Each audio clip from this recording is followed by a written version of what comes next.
कभी कभी इंसान अपनी पूरी जिंदगी बाहर कमाने में गुजार देता है और जब वह घर लौट कर आता है तो उसे क्या मालूम होता है कि घर में तो उसके लिए जगह ही नहीं बची है। नमस्कार दोस्तों, आज मैं उषा प्रियमवदा के द्वारा रचित एक ऐसी कहानी आपके सामने ले आई हूं। मेरे अनुसार वो कहानी हर काल में प्रासंगिक रहेगी।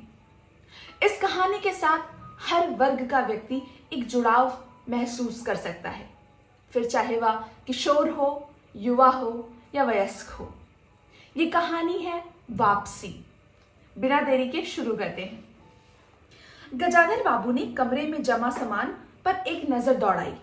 2 बक्से, डोलची, बाल्टी। ये डिब्बा कैसा है गणेशी? गणेशी बिस्तर बांधता हुआ कुछ गर्व, कुछ दुख, कुछ लज्जा से बोला। घरवाली ने साथ को कुछ बेसन के लड्डू रख दिए हैं, कहा है बाबूजी को पसंद थे। अब कहाँ हम गरीब लोग आपकी कुछ खातिर कर पाएंगे। घर जाने की खुशी में भी गजाधर बाबू ने एक विषाद का अनुभव किया था, जैसे एक परिचित स्नेह आदर में सहज संसार से उनका नाता टूट रहा था। कभी कभी हम लोगों की भी खबर लेते रहिएगा, गणेशी बिस्तर में रस्सी बांधते हुए बोला। कभी कुछ जरूरत हो तो लिखना गणेशी, इस अगहन तक बिटिया की शादी कर दो। गणेशी ने अंगोछे के छोर से आंखें पोंछी। अब आप लोग सहारा ना देंगे तो कौन देगा? अब आप यहां रहते तो शादी में कुछ हौसला रहता। गजाधर बाबू चलने को तैयार बैठे थे।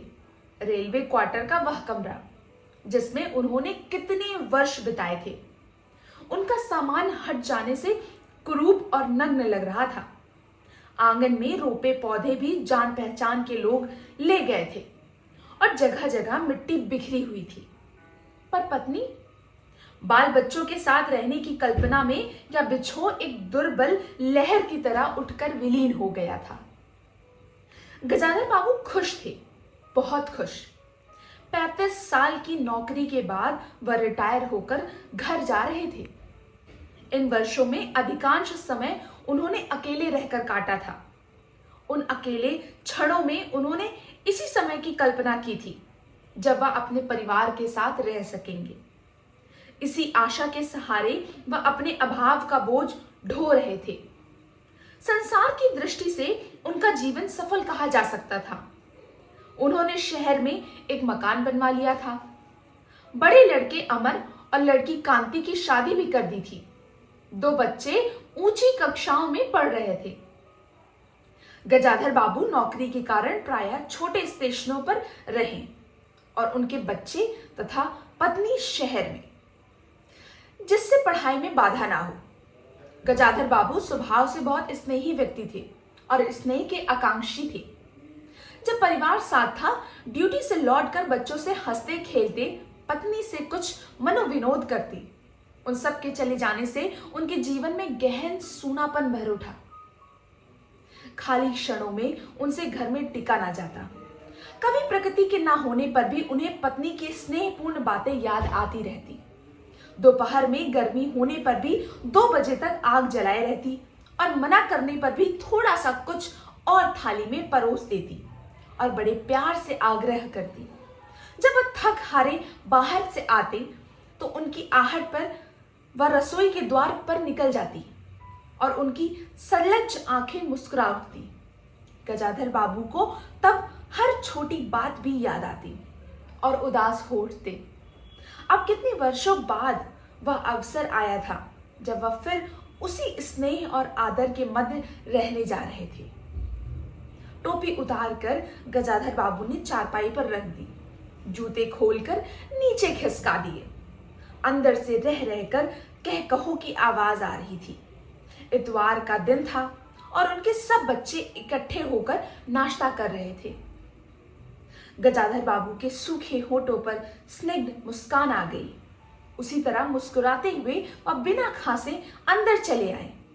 उन्होंने देखा कि नरेंद्र कमर पर हाथ रखे शायद रात की फिल्म में देखे गए किसी नृत्य की नकल कर रहा था और बसंती हंस हंस कर दुहरी हो रही थी। अमर की बहू को अपने तन बदन, आंचल या घूंघट का कोई होश न था। और वह उन्मुक्त रूप से हंस रही थी। गजाधर बाबू को देखते ही नरेंद्र धप से बैठ गया और चाय का प्याला उठाकर मुंह से लगा लिया। बहू को होश आया और उसने झट से माथा ढक लिया। केवल बसंती का शरीर रह रहकर हंसी दबाने के प्रयास में हिलता रहा। गजाधर बाबू ने मुस्कुराते हुए उन लोगों को देखा, फिर कहा, क्यों नरेंद्र, क्या नकल हो रही थी? कुछ नहीं बाबूजी, नरेंद्र ने सिर फिराकर कहा। गजाधर बाबू ने चाहा था कि वह वे इस मनोविनोद में भाग लेते, पर उनके आते ही जैसे सब कुंठित हो चुप हो गए। उनके मन में थोड़ी सी खिन्नता उपज आई। बैठते हुए बोले, बसंती, चाय मुझे भी देना। तुम्हारी अम्मा की पूजा अभी भी चल रही है क्या? बसंती ने मां की कोठरी की ओर देखा। अभी आती ही होंगी, और प्याले में उनके लिए चाय छानने लगी। बहू चुपचाप पहले ही चली गई थी। अब नरेंद्र भी चाय का आखिरी घूंट पीकर उठ खड़ा हुआ। केवल बसंती पिता के लिहाज में चौके में बैठी थी और मां की राह देखने लगी। गजाधर बाबू ने एक घूंट चाय पीकर फिर कहा, बिट्टी, चाय तो फीकी है, लाइए चीनी और डाल दो। बसंती ने बोला, रहने दो, तुम्हारी अम्मा जब आएंगी तभी पी लूंगा। थोड़ी देर में उनकी पत्नी हाथ में अर्ध का लोटा लिए निकली और अशुद्ध स्तुति करते हुए तुलसी को डाल दिया। उन्हें देखते ही बसंती भी उठ गई। पत्नी ने आकर गजाधर बाबू को देखा और कहा, अरे आप अकेले बैठे हैं, ये सब कहां गए? गजाधर बाबू के मन में फांस सी कसक उठी। अपने आप काम में लग गए हैं, आखिर बच्चे ही हैं। पत्नी आकर चौके में बैठ गई। उन्होंने नाक भौं चढ़ाकर चारों ओर जूठे बर्तनों को देखा, फिर कहा, सारे में जूठे बर्तन पड़े हैं। इस घर में धर्म कर्म कुछ है ही नहीं। पूजा करके सीधे चौके में घुसो। फिर उन्होंने नौकर को पुकारा। जब उत्तर ना मिला तो एक बार और उच्च स्वर में फिर पति की ओर देखकर बोली, बहू ने भेजा होगा बाजार। और एक लंबी सांस लेकर फिर चुप हो गई। गजाधर बाबू बैठकर चाय और नाश्ते का इंतजार करते रहे। उन्हें अचानक गणेशी की याद आ गई। रोज सुबह पैसेंजर आने से पहले वह गरम गरम पूड़ियां और जलेबियां और चाय लाकर रख देता था। चाय भी कितनी बढ़िया, कांच के गिलास में ऊपर तक भरी लबालब, पूरे 2.5 चम्मच चीनी और गाढ़ी मलाई। पैसेंजर भले ही रानीपुर लेट पहुंचे, गणेशी ने चाय पहुंचाने में कभी देर नहीं की थी। क्या मजाल कि कभी उससे कुछ कहना पड़ा। पत्नी का शिकायत भरा स्वर सुन उनके विचारों में विघात पहुंचा। वह कह रही थी, सारा दिन इसी खिचखिच में निकल जाता है। इस गृहस्थी का धंधा पीटते पीटते उम्र बीत गई, कोई जरा हाथ भी नहीं बांटती। बहू क्या किया करती? गजाधर बाबू ने पूछा। पड़ी रहती है, बसंती को तो फिर कहो कि कॉलेज जाना होता है। गजाधर बाबू ने जोश में आकर बसंती को आवाज दी। बसंती भाभी के कमरे से निकली तो गजाधर बाबू ने कहा, बसंती, आज से शाम का खाना बनाने की जिम्मेदारी तुम पर है। सुबह का भोजन तुम्हारी भाभी बनाएंगी। बसंती मुंह लटका कर बोली, बाबूजी, पढ़ना भी तो होता है। गजाधर बाबू ने प्यार से समझाया, तुम सुबह पढ़ लिया करो, तुम्हारी मां बूढ़ी हुई, अब वह शक्ति नहीं बची है। तुम हो, तुम्हारी भाभी हैं, दोनों को मिलकर काम में हाथ बटाना चाहिए। बसंती चुप रह गई। उसके जाने के बाद उसकी मां ने धीरे से कहा, पढ़ने का तो बहाना है, कभी जी ही नहीं लगता। लगे कैसे? शीला से ही फुर्सत नहीं, बड़े बड़े लड़के हैं उसके घर में, हर वक्त वहां घुसा रहना मुझे नहीं सुहाता। मना करूं तो सुनती नहीं है। नाश्ता कर गजाधर बाबू बैठक में चले गए। घर लौटा था और ऐसी व्यवस्था हो चुकी थी कि उसमें गजाधर बाबू के रहने के लिए कोई स्थान ना बचता। जैसे किसी मेहमान के लिए कुछ अस्थायी प्रबंध किया जाता है, उसी प्रकार में कुर्सियों को दीवार से सटाकर बीच में गजाधर बाबू के लिए पतली सी चारपाई डाल दी गई थी। गजाधर बाबू उस कमरे में पड़े कभी कभी अनायास ही इस अस्थायित्व का अनुभव करते। उन्हें याद आती उन रेलगाड़ियों की जो आती और थोड़ी देर रुककर किसी और लक्ष्य की ओर चली जाती। घर छोटा होने के कारण बैठक में ही अब अपना प्रबंध किया था। उनकी पत्नी के पास अंदर एक छोटा कमरा अवश्य था, पर वह एक और अचारों के मर्तबान, दाल चावल के कनस्तर और घी के डिब्बों से घिरा था। दूसरी ओर पुरानी रजाइयां दरियों में लिपटी और रस्सी से बांध रखी थी। उनके पास एक बड़े से टीन के बॉक्स में घर भर के गर्म कपड़े थे। बीच में एक अलगनी बंधी हुई थी जिस पर प्रायः बसंती के कपड़े लापरवाही से पड़े रहते थे। वह भर सक उस कमरे में नहीं जाते थे। घर का दूसरा कमरा अमर और उसकी बहू के पास था। तीसरा कमरा जो सामने की ओर था, गजाधर बाबू के आने से पहले उसमें अमर के ससुराल से आया बेत का 3 कुर्सियों का सेट पड़ा था। कुर्सियों पर नीली गद्दियां और बहू के हाथों के कड़े कुशन थे। जब कभी उनकी पत्नी को कोई लंबी शिकायत करनी होती तो अपनी चटाई बैठक में डाल पड़ती। वह एक दिन चटाई लेकर आई। गजाधर बाबू ने घर गृहस्थी की बातें छेड़ी। वह घर का रवैया देख रहे थे। बहुत हल्के से उन्होंने कहा कि अब हाथ में पैसा कम रहेगा, कुछ खर्चा कम करना चाहिए। सभी खर्च तो वाजिब हैं, ना मन का पहना ना ओढ़ा। गजाधर बाबू ने आहत विस्मित दृष्टि से पत्नी की ओर देखा। उनसे अपनी हैसियत छिपी ना थी। उनकी पत्नी तंगी का अनुभव कर उसका उल्लेख करती। यह स्वाभाविक था, लेकिन उसमें सहानुभूति का पूर्ण अभाव गजाधर बाबू को बहुत खटका। उनसे यदि रात बात की जाती कि प्रबंध कैसे हो तो उन्हें चिंता कम, संतोष अधिक होता, लेकिन उनसे तो केवल शिकायत की जाती, जैसे परिवार की सब परेशानियों के लिए वही जिम्मेदार थे। तुम्हें कमी किस बात की है? अमर की माँ घर में बहू है, लड़के बच्चे हैं, सिर्फ रुपए से ही आदमी अमीर नहीं होता, गजाधर बाबू ने कहा और कहने के साथ ही अनुभव किया। यह उनकी आंतरिक अभिव्यक्ति थी, ऐसी कि उनकी पत्नी नहीं समझ सकती। हाँ, बड़ा सुख है ना बहू को। आज रसोई करने गई है, देखो क्या होता है, कहकर पत्नी ने आंखें मूंदी और सो गई। गजाधर बाबू बैठे हुए पत्नी को देखते रह गए।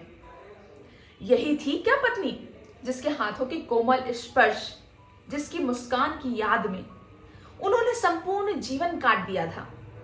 उन्हें लगा कि वह लावण्यमयी युवती जीवन के राह में कहीं खो गई है और उसकी जगह आज जो स्त्री है वह उनके मन और प्राणों के लिए नितांत अपरिचित है। गाढ़ी नींद में डूबी उनकी पत्नी का भारी शरीर बहुत बेडौल और क्रूर सा लग रहा था, श्रीहीन और रूखा सा। गजाधर बाबू देर तक निस्वंग दृष्टि से पत्नी को देखते रहे और फिर लेटकर छत की ओर ताकने लगे। अंदर कुछ गिरा दिया था शायद, और वह अंदर भागी। थोड़ी देर में लौट कर आई तो उनका मुंह फूला हुआ था। देखो बहू को, चौका खुला छोड़ आई, बिल्ली ने दाल की पतीली गिरा दी है, सभी खाने को है, अब क्या खिलाऊंगी। वह सांस लेने को रुकी और बोली, एक तरकारी और 4 पराठे बनाने में सारा डिब्बा घी उड़ेल दिया। जरा सा दर्द नहीं है, कमाने वाला हाड़ तोड़े और यहां चीजें लुटे।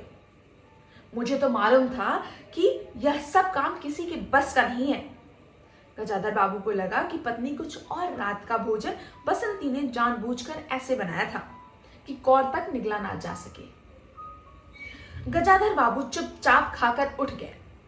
नरेंद्र थाली सरका कर उठा और बोला, मैं ऐसा खाना नहीं खा सकता। बसंती तुनक कर बोली, तो ना खाओ, कौन तुम्हारी खुशामद कर रहा है? तुमसे खाना बनाने को किसने कहा था? नरेंद्र चिल्लाया। बाबूजी ने। बाबूजी को बैठे बैठे यही सोचता है। बसंती को उठाकर मां ने नरेंद्र को मनाया और अपने हाथ से कुछ बनाकर खिलाया।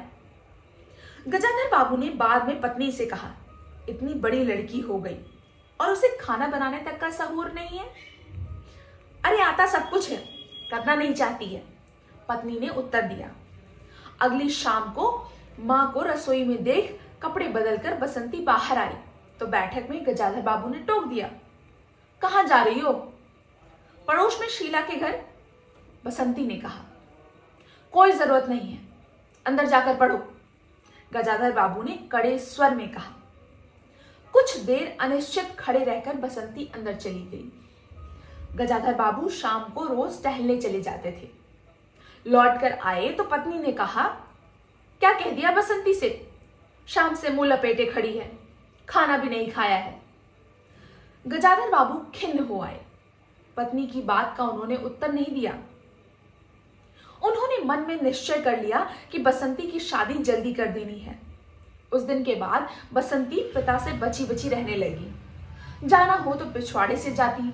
गजाधर बाबू ने एक दो बार पत्नी से पूछा तो उत्तर मिला, रूठी हुई है। गजाधर बाबू को और रोष हुआ। लड़की के इतने मिजाज, जाने को रोक दिया तो पिता से बोलेगी नहीं। फिर उनकी पत्नी ने ही सूचना दी कि अमर अलग होने की सोच रहा है। क्यों? गजाधर बाबू ने चकित होकर पूछा। पत्नी ने साफ साफ उत्तर नहीं दिया। अमर और उसकी बहू की शिकायतें बहुत थी। उनका कहना था कि गजाधर बाबू हमेशा बैठक में ही पड़े रहते हैं। कोई आने जाने वाला हो तो कहीं बिठाने की जगह नहीं। अमर को अब भी वह छोटा समझते थे और मौके बेमौके टोक देते थे। बहू को काम करना पड़ता था और सास जब तक फूहड़पन पर ताने देती रहती। हमारे आने के पहले भी कभी ऐसी बातें हुई थी? गजाधर बाबू ने पूछा। पत्नी ने सिर हिलाकर जताया कि नहीं। पहले अमर घर का मालिक बनकर रहता था। बहू को कोई रोक टोक ना थी। अमर के दोस्तों का प्रायः यही अड्डा बना रहता और अंदर से चाय नाश्ता तैयार होकर जाता था। बसंती को भी वही अच्छा लगता था। गजाधर बाबू ने बहुत धीरे से कहा, अमर से कहो जल्दबाजी की कोई जरूरत नहीं है। अगले दिन सुबह लौटकर घूमते हुए उन्हें पाया कि बैठक में उनकी चारपाई नहीं है। अंदर आकर पूछने वाले ही थे कि उनकी दृष्टि रसोई के अंदर बैठी पत्नी पर पड़ी। उन्होंने यह कहने को मुंह खोला ही कि बहू कहाँ है, पर कुछ याद कर चुप हो गए। पत्नी की कोठरी में झांका तो आचार, रजाइयों और कनिस्तरों के मध्य अपनी चारपाई लगी पाई। गजाधर बाबू ने कोट उतारा और कहीं टांगने के लिए दीवार पर नजर दौड़ाने लगे। फिर उस मोड़ पर अलगनी की कुछ कपड़े खिसकाकर एक किनारे पर टांग दिया। कुछ खाए बिना ही अपनी चारपाई पर लेट गए। कुछ भी हो, तन आखिर बूढ़ा ही था। सुबह शाम कुछ दूर टहलने अवश्य चले जाते, पर आते आते थक जाते थे। गजाधर बाबू को अपना बड़ा सा खुला हुआ क्वार्टर याद आ गया। निश्चित जीवन सुबह पैसेंजर ट्रेन आने पर स्टेशन की चहल पहल, चिर परिचित चेहरे और पटरी पर रेल की पहियों की खटखट जो उनके लिए मधुर संगीत की तरह था। तूफान और डाक गाड़ी के इंजनों की चिघाड़ उनकी अकेली रातों की साथी थी। सेठ राम जी मल की मिल के कुछ लोग कभी कभी पास आ बैठते, वह उनका दायरा था, वही उनके साथी। वह जीवन अब उन्हें खोई विधि सा प्रतीत हुआ। उन्हें लगा कि वह जिंदगी द्वारा ठगे गए हैं। उन्होंने जो कुछ चाहा उसमें से उन्हें एक बूंद भी ना मिली। लेटे हुए वह घर के अंदर से आते विविध स्वरों को सुनते रहे। बाबू और सास की छोटी सी झड़प, बाल्टी पर खुले नल की आवाज, रसोई के बर्तनों की खटपट और उसी में गौरैयों का वार्तालाप। और अचानक ही उन्होंने निश्चय कर लिया कि अब घर की किसी बात में दखल ना देंगे। यदि गृह स्वामी के लिए पूरे घर में एक चारपाई की जगह यही है तो यहीं पड़े रहेंगे। अगर कहीं और डाल दी गई तो वहां चले जाएंगे। यदि बच्चों के जीवन में उनके लिए कहीं स्थान नहीं तो अपने ही घर में परदेशी की तरह पड़े रहेंगे। और उस दिन के बाद सचमुच गजाधर बाबू कुछ नहीं बोले।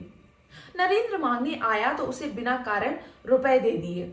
बसंती काफी अंधेरा हो जाने के बाद भी पड़ोस में रही तो भी उन्होंने कुछ नहीं कहा। पर उन्हें सबसे बड़ा गम यह था कि उनकी पत्नी ने भी उनसे कुछ परिवर्तन लक्ष्य नहीं किया। वह मन कितना भार ढो रहे थे, इससे वह अनजान बनी रही। बल्कि उन्हें पति के घर के मामले में हस्तक्षेप ना करने के कारण शांति ही थी।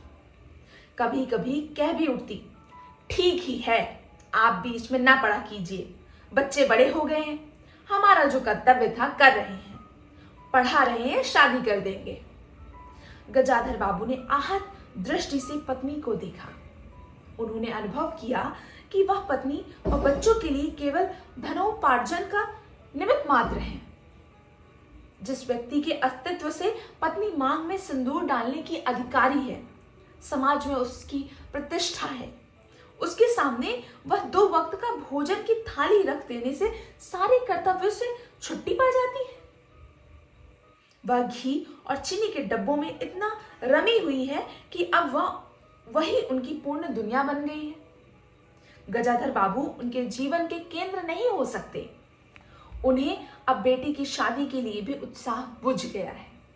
किसी बात में हस्तक्षेप न करने के निश्चय के बाद भी उनका अस्तित्व उस वातावरण का एक भाग ना बन सका।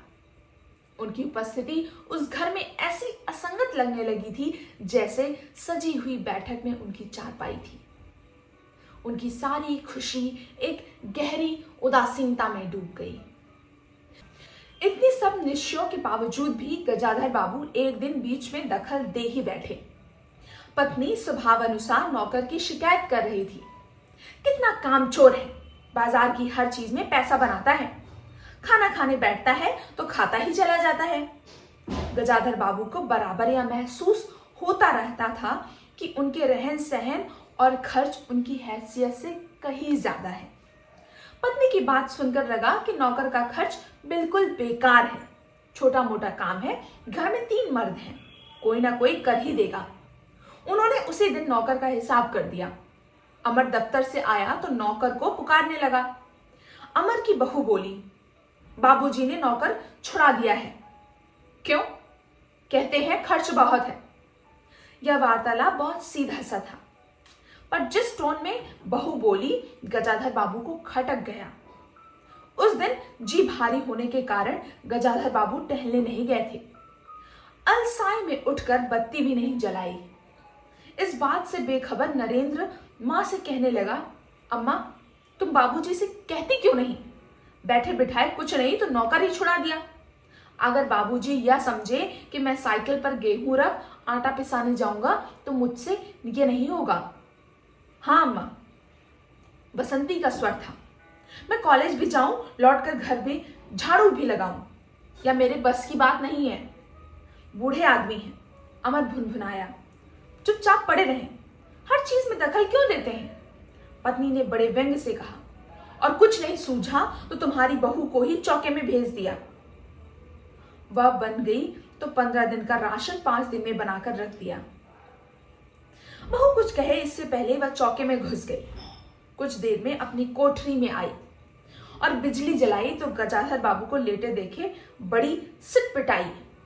गजाधर बाबू की मुख मुद्रा से वह उनके भावों का अनुमान न लगा सकी। वह चुप आंखें बंद किए लेटे रहे। गजाधर बाबू चिट्ठी हाथ में लिए अंदर आए और पत्नी को पुकारा।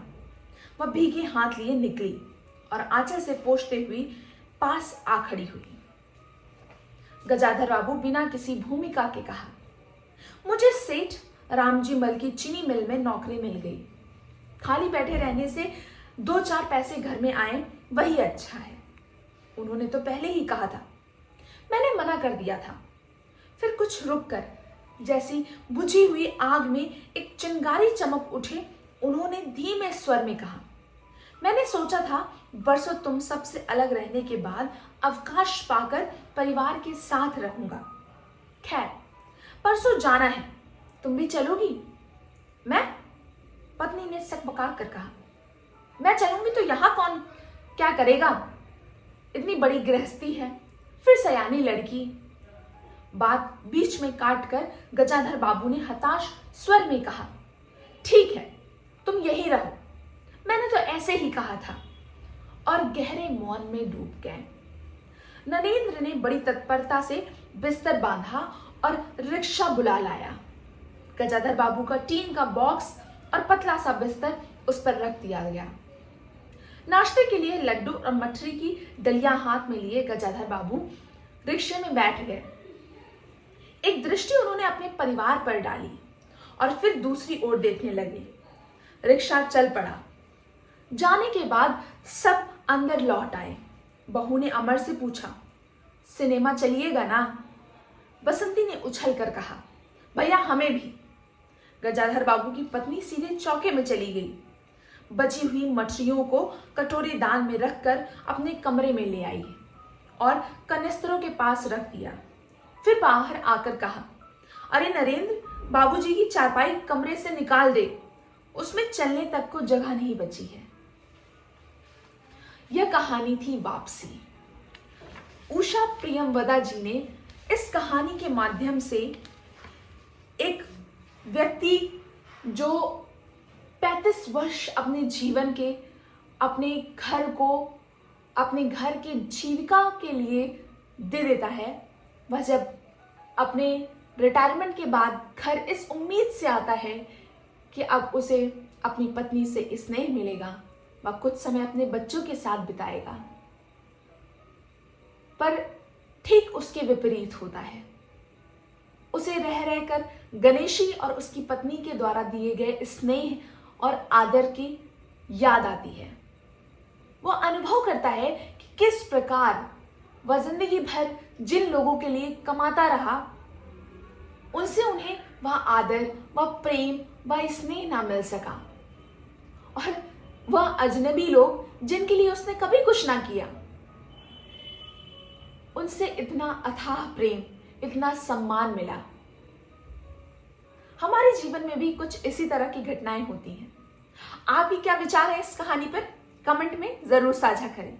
तब तक के लिए नमस्ते, मिलते हैं अगली कहानी में। अपना ख्याल रखें और अपने परिवार का भी। धन्यवाद।